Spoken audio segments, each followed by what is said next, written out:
The Millionaire and the Homeless Woman, A Journey of Redemption and Forgiveness. Sarah's life was defined by the streets, a relentless struggle for survival where hope seemed like a distant memory. Homeless, misunderstood, and burdened by a past she couldn't escape, her days were a blur of harsh realities. But everything changed one fateful evening when she was accused of a crime she didn't commit. Alone and defenseless, Sarah faced the crushing weight of injustice, until a stranger stepped forward. Noah, a wealthy and compassionate psychologist, couldn't ignore the desperation in Sarah's eyes. Against all odds and societal norms, he decided to help her, bringing her into his opulent home. But his act of kindness sparked tension within his household, especially from Elizabeth, his controlling and judgmental mother-in-law. For Sarah, the grandeur of Noah's world was as intimidating as the disdainful stares she endured, making her feel like an unwelcome intruder. What secrets from Sarah's past could shatter this fragile situation? And how far is Noah willing to go to defend a woman society has cast aside? This is a story of resilience, forgiveness, and the transformative power of love, filled with unexpected twists that will keep you on the edge of your seat. Dive into their journey to uncover the truth behind their connection, and the price they must pay for redemption. The bustling city streets were alive with the chaos of evening rush hour, honking cars, hurried footsteps, and the distant hum of street vendors calling out their wares. Amid this cacophony, Sarah crouched against a brick wall, her thin jacket doing little to shield her from the biting wind. Her unkempt dark hair framed a face etched with exhaustion, yet her brown eyes carried a glimmer of defiance. She clutched her small bag tightly, her few belongings offering little comfort in a world that seemed determined to forget her. Nearby, in a sleek black coat that seemed to repel the grime of the city, Noah crossed the intersection, his polished shoes clicking against the pavement. He carried himself with the quiet confidence of a man accustomed to control, his sharp blue eyes scanning his surroundings. A respected psychologist, Noah was known for his empathy, though his outward composure often masked the turmoil he carried within. As Noah approached a corner store, a commotion drew his attention. A store owner, red-faced and shouting, pointed accusingly at Sarah. "Thief! She stole from me," he bellowed, his voice cutting through the noise of the street. "I didn't take anything." Sarah protested, her voice steady but edged with desperation. She clutched her bag tighter as the small crowd gathered, their murmurs filled with suspicion and judgment. Noah stopped, his gaze narrowing. He observed the scene for a moment before stepping forward. "What's going on here?" he asked, his voice calm but authoritative. "This girl's been hanging around, and now my money's gone," the store owner exclaimed, jabbing a finger toward Sarah. Sarah's hands shook as she opened her bag to reveal its meager contents, a crumpled blanket, a tin of crackers, and a worn notebook. "I didn't steal anything," she said firmly, her eyes locking with Noah's. "I swear." Noah saw the fear in her eyes, the kind that spoke of years of hardship. He turned to the store owner. "Do you have any proof she took your money?" The man faltered, his anger wavering. "Well, no, but..." "Then I suggest you reconsider your accusation," Noah said firmly. "This young woman doesn't deserve to be humiliated without evidence." The crowd began to disperse, their interest waning.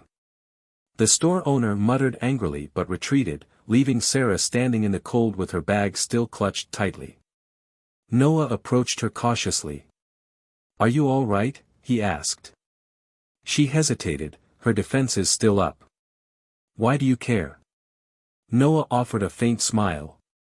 "Because you looked like you needed someone to care."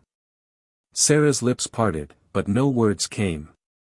She wasn't used to kindness, especially from someone like him, a man who clearly belonged to a world far removed from her own. After a pause, she finally said, "I'm fine. Thanks." But Noah wasn't convinced. "Do you have somewhere to go?" he pressed gently. She shook her head, the weight of her situation evident in her slumped shoulders. "I'll figure something out." Noah made a decision in that moment, one that felt both reckless and right. "Come with me," he said. I have a spare room. You can stay until you're back on your feet. Sarah blinked, stunned. Why would you do that? Because everyone deserves a chance, Noah replied simply. Sarah followed him reluctantly, her steps hesitant as they approached his home, a sprawling modern house with large glass windows that reflected the fading light. It was a stark contrast to the dingy alleys and cold shelters she had grown accustomed to. Inside, the warmth of the house enveloped her, but it also made her painfully aware of how out of place she felt. Elizabeth, Noah's mother-in-law, appeared in the doorway of the living room. Her sharp features were framed by perfectly styled gray hair, and her eyes narrowed at the sight of Sarah. Who is this? She demanded, her tone icy. This is Sarah, Noah said calmly. She'll be staying here for a while. Elizabeth's gaze swept over Sarah, her expression a mixture of disdain and disbelief. Surely you're joking. Bringing a stranger, a homeless stranger, into this house. What are you thinking, Noah? I'm thinking that she needs help, Noah replied evenly. And I have the means to provide it. Elizabeth scoffed, her voice dripping with condescension. This is absurd. You have no idea who she is or what she's capable of. Sarah flinched at the words but held her ground, refusing to show weakness. Noah stepped forward, his tone firm. Elizabeth, this is my house, and my decision.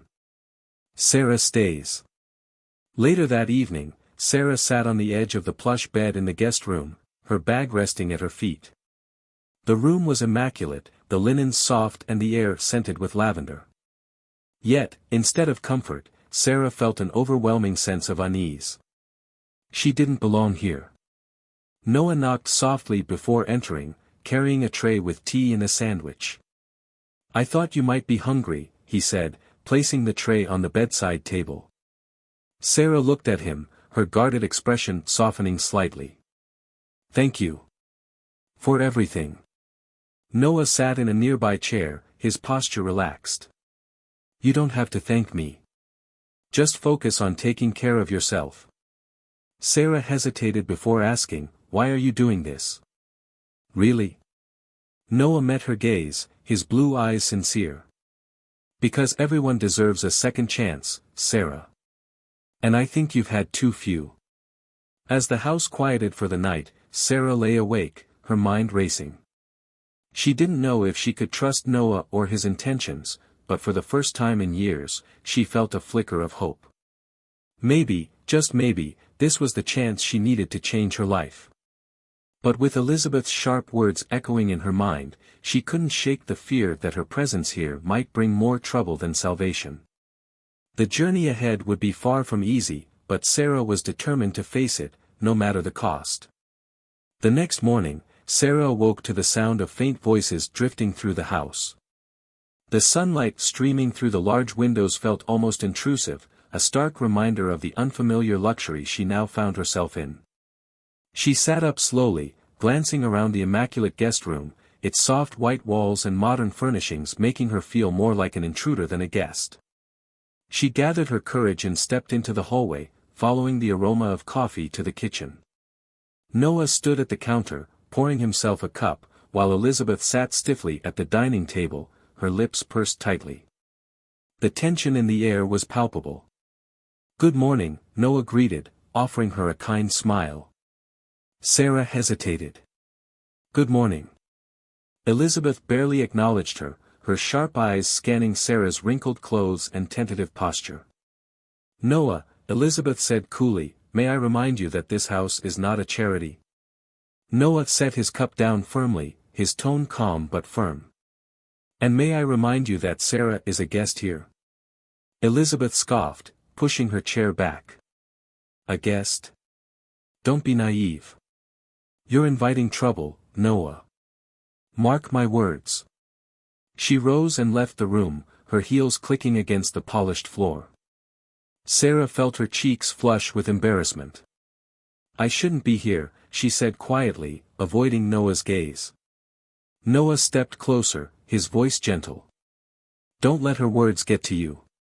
You have every right to be here. Sarah looked up, her brown eyes filled with uncertainty. I don't belong in a place like this. She's right. I'm just, nobody. You're not nobody, Noah said firmly. And you do belong. But I understand if this isn't the right environment for you. He paused, his gaze thoughtful. I have a friend, Olivia. She has a guest house, and I think you'd feel more comfortable there. Would you like me to arrange it? Sarah hesitated, then nodded. Maybe that would be better. Later that day, Noah drove Sarah to Olivia's home, a quaint property on the outskirts of the city surrounded by tall trees and a manicured lawn. The guest house was smaller and cozier than Noah's modern mansion, with its warm wooden beams and rustic charm. Olivia greeted them at the door. She was in her late 40s, with a welcoming smile and kind eyes. So, you're Sarah, she said, extending a hand. Noah told me a little about you. You're welcome here. Thank you, Sarah replied, her voice barely above a whisper. Noah helped Sarah settle into the guest house, carrying her small bag inside. If you need anything, Olivia's just a call away, he said. And I'll be checking in often. Sarah nodded, her gratitude evident but unspoken. Thank you, she said again, her voice softer this time. The days that followed were quiet but lonely for Sarah. Olivia was kind but often busy, and the other people who lived nearby barely acknowledged her. They offered polite nods but kept their distance, their glances lingering just a moment too long as if silently questioning her presence. Sarah felt their unspoken judgment like a weight on her shoulders. At night, she sat by the window, staring at the moonlight filtering through the trees. Her thoughts often wandered back to the city, to the chaos she had left behind, and to Noah, whose kindness continued to baffle her. Why had he helped her? What did he see in her that was worth saving? One afternoon, as Sarah sat on the porch, Noah arrived with a bag of groceries. Thought I'd stop by and see how you're doing, he said, his smile warm but concerned. Sarah motioned for him to sit. I'm fine, she said, though the tiredness in her voice betrayed her. Noah leaned forward, his elbows resting on his knees. Fine isn't the same as good, he said gently. You don't have to pretend. Sarah sighed, her gaze fixed on the ground. It's hard, she admitted. I feel invisible here. Like I don't belong anywhere. Noah nodded, his expression thoughtful. I know it feels that way now, but you're stronger than you think. And you don't have to do this alone. Sarah looked at him, her eyes searching his face for any sign of insincerity. She found none. Why do you care so much? She asked quietly. Because I've seen too many people give up on themselves, Noah replied. And I don't want you to be one of them. Over time, Noah's visits became a lifeline for Sarah. He brought books and supplies, encouraged her to write in her old notebook, and even helped her look into online courses. Each interaction chipped away at the walls she had built around herself, though she still hesitated to trust fully. But despite Noah's efforts, Sarah's isolation persisted. The people around her remained distant, their stares and whispers feeding her insecurities. She often wondered if leaving the city had been a mistake, if she had exchanged one kind of loneliness for another. One evening, Olivia found Sarah sitting on the porch steps, her arms wrapped around her knees. You've had a tough go of it, Olivia said, sitting beside her. Sarah shrugged. I'm used to it. That doesn't mean you should be, Olivia said softly. People can be cold, but not everyone. Give it time. You'll find your place. Sarah glanced at Olivia, her words offering a flicker of hope. I don't know if I can.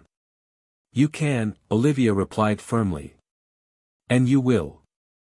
As the weeks passed, Sarah began to take small steps toward rebuilding her confidence.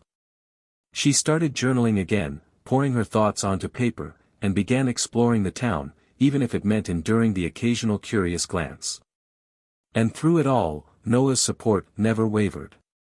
His belief in her, quiet but unwavering, became a steady presence in her life. Yet, beneath the surface, Sarah couldn't shake the feeling that her past would catch up with her. And when it did, she feared it would undo everything she was trying so hard to rebuild. The soft glow of a late afternoon sun streamed through the windows of Olivia's guest house, painting the room in warm hues of gold and orange. Sarah sat at the small wooden desk by the window, her journal open before her. Her pen hovered over the page as she struggled to find the right words. Despite her lingering fears and uncertainties, something had begun to shift. Noah's consistent presence, his unwavering belief in her, had started to break down the barriers she had built around her heart. Noah arrived that evening, as he often did, carrying a small bouquet of flowers. "These are for you," he said with a gentle smile, placing the flowers on the table. Sarah looked up, her brown eyes wide with surprise. "You didn't have to do that," she said, her voice soft. "I wanted to," Noah replied, pulling out a chair and sitting across from her. "How are you feeling today?" Sarah hesitated, then allowed a small smile to form. "Better. Writing helps. I'd love to read something, if you're comfortable sharing," he offered. Sarah's cheeks flushed. "Maybe someday," she said, the hint of a laugh in her voice. Their conversations grew longer with each visit. Noah shared stories of his work as a psychologist, his passion for helping people navigate their struggles. Sarah, in turn, began to open up about her past, the moments that had shaped her, the heartbreaks that had left her wary of trusting others. One evening, as they walked along a quiet trail near the guest house, Sarah stopped and turned to Noah. "Why do you keep coming back?" she asked, her voice tinged with both curiosity and vulnerability.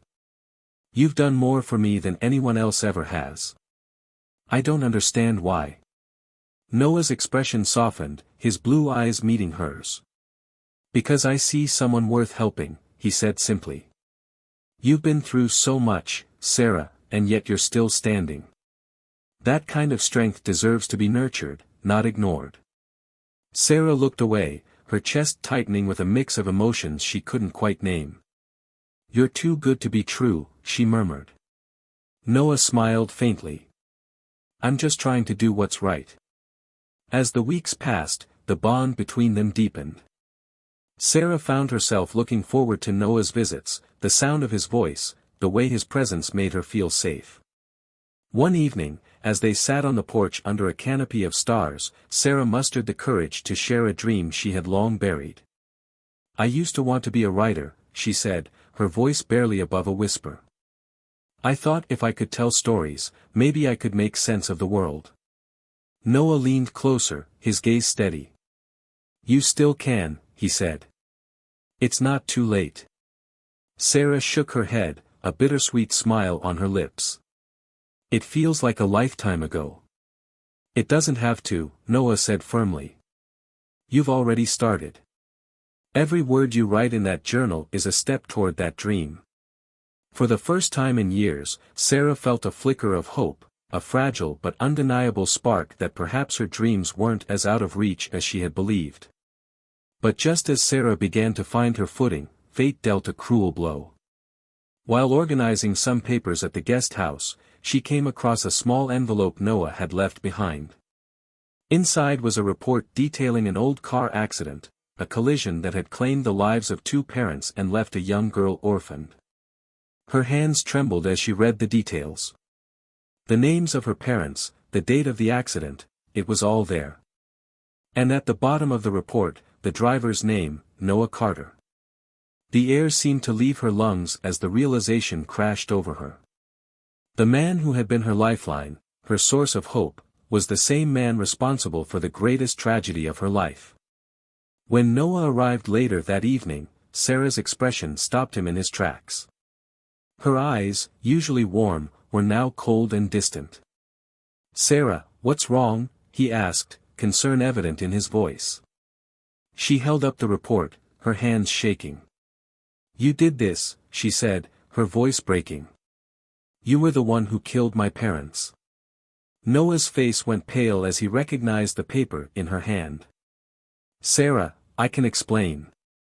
Explain? She interrupted, her voice rising. How do you explain ruining someone's life? It was an accident, Noah said, his voice filled with regret. I was a teenager. It was a terrible mistake, and I've lived with that guilt every day since. I didn't know it was your family, Sarah. I swear I didn't. Sarah's chest heaved with the weight of her emotions, anger, grief, and betrayal all colliding at once. You should have told me, she said, her voice cracking.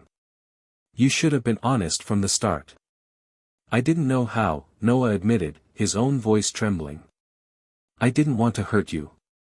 Well, you did, Sarah said, tears streaming down her face.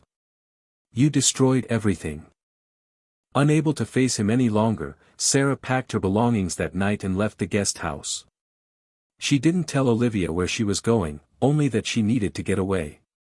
As she boarded a bus bound for a distant town, her heart felt heavy with pain and confusion. The man she had come to trust, to care for, had become the embodiment of her worst nightmare. And yet, deep down, a part of her couldn't ignore the sincerity in Noah's eyes, the remorse in his voice. But for now, the wounds were too fresh, the betrayal too raw. Sarah needed distance, a chance to find herself again, away from Noah, away from the past that threatened to consume her. As the bus rumbled down the road, Sarah stared out the window, the darkness of the night mirroring the turmoil in her soul. She didn't know what the future held, but she knew one thing: her journey was far from over. The small town of Willow Creek welcomed Sarah with its quiet charm, a stark contrast to the chaos and pain she had left behind.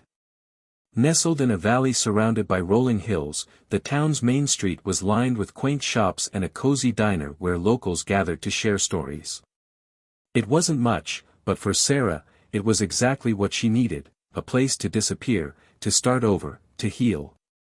Her modest savings from odd jobs over the years allowed her to rent a tiny room above the diner. The room was simple, with peeling wallpaper and creaky floors, but it was hers. Each morning, she woke to the smell of fresh coffee and the sound of clinking plates from below, a comforting rhythm that began to soothe her frayed nerves. One morning, as Sarah sat at the counter nursing a cup of tea, a woman approached her. She was in her late 40s, with kind eyes and a warm smile. You're new around here, the woman said, taking the seat next to her. I'm Amelia. I run the shelter just outside of town. Sarah hesitated but nodded. I'm Sarah. Amelia studied her for a moment, her gaze soft. If you ever need a place to talk, or just someone to listen, you're welcome anytime. Sarah offered a faint smile. Thank you. I might take you up on that. Over the weeks, Sarah and Amelia grew close. Amelia's shelter wasn't just a refuge for those in need, it was a place of hope. She encouraged Sarah to join in, helping with small tasks like organizing supplies and assisting with meals. The work gave Sarah a sense of purpose, a reason to get out of bed each day. But Sarah carried a secret she couldn't ignore. The subtle changes in her body, the fatigue, the nausea, confirmed what she had suspected since leaving the guest house. She was pregnant. The realization hit her like a tidal wave. The child she carried was Noah's, a connection to the man she had tried so hard to leave behind. The weight of it all threatened to overwhelm her, but Amelia's steady presence became her anchor. One evening, as they prepared dinner at the shelter, Sarah finally confided in Amelia. I'm pregnant, she said quietly, her hands trembling as she chopped vegetables. The father, it's complicated. Amelia stopped what she was doing and turned to Sarah, her expression full of compassion. Complicated doesn't mean impossible, she said gently. You don't have to face this alone. Sarah's eyes filled with tears. I don't even know if I can do this. I've lost so much already. How am I supposed to bring a child into this world? Amelia placed a hand on Sarah's shoulder. By taking it one day at a time. You're stronger than you think, Sarah. And this baby? This baby might be the start of something beautiful. As the months passed, Sarah found solace in the quiet life of Willow Creek. She prepared for motherhood with the help of Amelia and the community she had slowly begun to trust. The baby became a source of hope, a reason to keep moving forward. She didn't know if she could forgive Noah, but she knew she wanted to be the best mother she could for her child. It was during one of her walks through town that Sarah met Elias, a gentle and kind-hearted man who worked at the local library. He had a calm demeanor and an easy smile that put her at ease. They struck up a friendship, and Elias often joined her for coffee or walks through the park. One day, as they sat on a bench beneath the shade of a tree, Elias turned to her. "You seem lighter lately," he said, his tone warm. "Like you're finding your way." Sarah smiled softly, her hand resting on her growing belly. "Maybe I am." Elias hesitated before speaking again. "If you ever need someone to lean on, I'm here. No expectations, just a friend who cares." Sarah looked at him, gratitude filling her chest. "Thank you, Elias. That means more than you know." As her due date approached, Sarah's resolve grew stronger. She knew she had made mistakes, but she also knew she was doing everything she could to build a better future for her child. She often thought about Noah, about the life they might have had if things had been different. But each time, she pushed the thoughts aside, focusing instead on the life she was creating here. Then, one crisp autumn morning, as Sarah sat on the porch of the shelter, she saw a familiar figure walking up the path. Her heart stopped as she recognized Noah, his eyes searching until they landed on her. He looked different, tired, humbled, but determined. "Sarah," he said, his voice filled with emotion. "I've been looking for you." She stood, her hands instinctively moving to her belly. "How did you find me?" "It doesn't matter," he said, stepping closer. "What matters is that I'm here. And I'm not leaving until I make things right." Amelia appeared in the doorway, sensing the tension. "Is everything okay?" she asked. Sarah nodded slowly, her eyes never leaving Noah. "It's complicated." Amelia gave a small smile. "I'll give you two some space," she said, retreating inside. As the door closed behind her, Noah took another step forward. "I know I hurt you," he said, his voice breaking. "And I'll never forgive myself for that. But Sarah, please, let me be part of this. Let me be part of our child's life." Sarah's chest tightened, her emotions a storm of anger, pain, and something she couldn't quite name. "You can't just show up and expect everything to be okay," she said, her voice trembling. "You don't know what I've been through."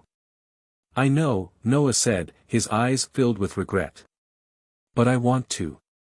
I want to be there for you, for the baby. Whatever it takes, Sarah, I'll do it." The weight of his words hung in the air, and for the first time, Sarah saw the depth of his sincerity. But forgiveness wouldn't come easily. She turned away, tears streaming down her face. "I don't know if I can do this," she whispered. Noah stepped closer but didn't reach for her, respecting the fragile distance between them. "You don't have to decide now," he said gently. "I'll wait as long as it takes." And so, the journey toward reconciliation began, not with grand gestures, but with the quiet determination of two people trying to mend what had been broken. For Sarah, it was the beginning of a new chapter, one filled with uncertainty but also with the possibility of healing and hope. The days following Noah's return were filled with uncertainty and cautious conversations. Sarah couldn't deny the sincerity in his words, but the wounds of the past still ached. She spent her days preparing for the baby's arrival, trying to focus on the life she was building in Willow Creek, but Noah's presence lingered in her mind like a shadow she couldn't escape. Noah, true to his word, stayed in town. He rented a small room above the bookstore and made no attempts to pressure Sarah.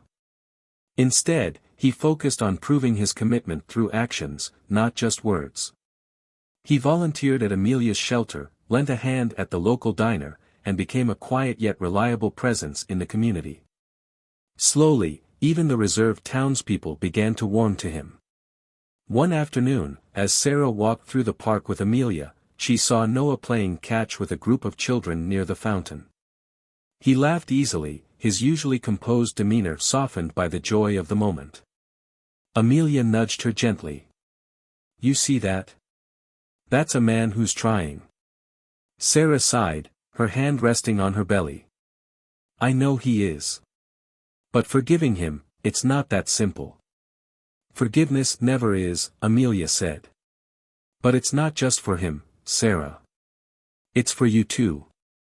You deserve peace." The pivotal moment came one evening when Sarah went into labor. The pain started unexpectedly, and as panic set in, she called Amelia for help. Within minutes, Amelia and Noah were at her side, rushing her to the small town clinic. Noah stayed in the waiting room while Sarah was wheeled into the delivery room. His heart pounded with worry, a mixture of fear and hope coursing through him. Hours felt like days, but finally, a nurse stepped out, smiling. "You're a father," she said softly. "Both mother and baby are doing well." Noah's legs felt like jelly as he followed the nurse into the room. Sarah was lying in bed, her face pale but glowing with a quiet strength. In her arms was a tiny bundle wrapped in a soft blanket. She looked up as Noah entered, their eyes meeting in a moment of unspoken understanding. "Come meet your son," she said, her voice trembling. Noah stepped closer, his hands shaking as he reached out to touch the baby's tiny hand. "He's perfect," he whispered, his voice thick with emotion. Sarah watched him, her heart softening. In that moment, she saw not the man who had caused her pain, but the man who was willing to do whatever it took to make things right. "His name is Jacob," she said softly. Noah looked at her, his eyes filled with gratitude. "Thank you," he said, "for giving me this chance." In the weeks that followed, Noah became a constant in Sarah and Jacob's lives. He changed diapers, sang lullabies, and held Jacob for hours, marveling at every little movement. Sarah couldn't help but notice the transformation in him, the humility, the patience, the unwavering love. Their relationship remained fragile, but with each passing day, trust began to grow. Noah never pushed, respecting Sarah's boundaries while showing her that he was there to stay. Slowly, Sarah found herself opening up to the idea of a future together, not because of their past, but because of the man Noah had become. One crisp autumn afternoon, as the three of them sat on a blanket in the park, Noah turned to Sarah. "I know I've hurt you," he said. "And I know I can never undo what happened. But I love you, Sarah. I love you and Jacob more than anything. If there's any chance you could see a life with me, I promise I'll spend every day earning it." Sarah looked at him, her eyes brimming with tears. She thought of the pain, the anger, the moments she had doubted him. But she also thought of the man who had stayed, who had fought to prove his love and commitment. "It's not going to be easy," she said, her voice steady. "But I'm willing to try." Noah reached for her hand, his heart soaring. "That's all I need," he said. Months later, in a simple ceremony at the edge of Willow Creek, surrounded by friends and townspeople who had become like family, Sarah and Noah exchanged vows. Amelia stood by Sarah's side, beaming with pride, while little Jacob cooed in his grandfather's arms. As they said their "I dos," Sarah felt a peace she hadn't known in years. She had faced her past, forgiven the man she once thought she could never forgive, and built a future filled with love and hope. The small house on the hill became a haven for Sarah, Noah, and Jacob. Their days were filled with laughter, their nights with quiet moments of reflection. Noah continued his work in the community, offering free counseling sessions to those in need, while Sarah began writing again, finding joy in telling stories of resilience and hope. Together, they proved that even the deepest wounds could heal with time, patience, and love. Their journey wasn't perfect, but it was theirs, a testament to the power of forgiveness, the strength of the human spirit, and the unbreakable bond of family. And as the sun set over Willow Creek, casting a golden glow over their home, Sarah held Jacob close, her heart full. For the first time in years, she felt truly at peace. The story of Sarah and Noah is more than just a tale of love, it's a profound reminder of the resilience of the human spirit and the transformative power of forgiveness. Through pain, betrayal, and seemingly insurmountable challenges, they found their way to healing, proving that even the deepest wounds can mend with time, effort, and love.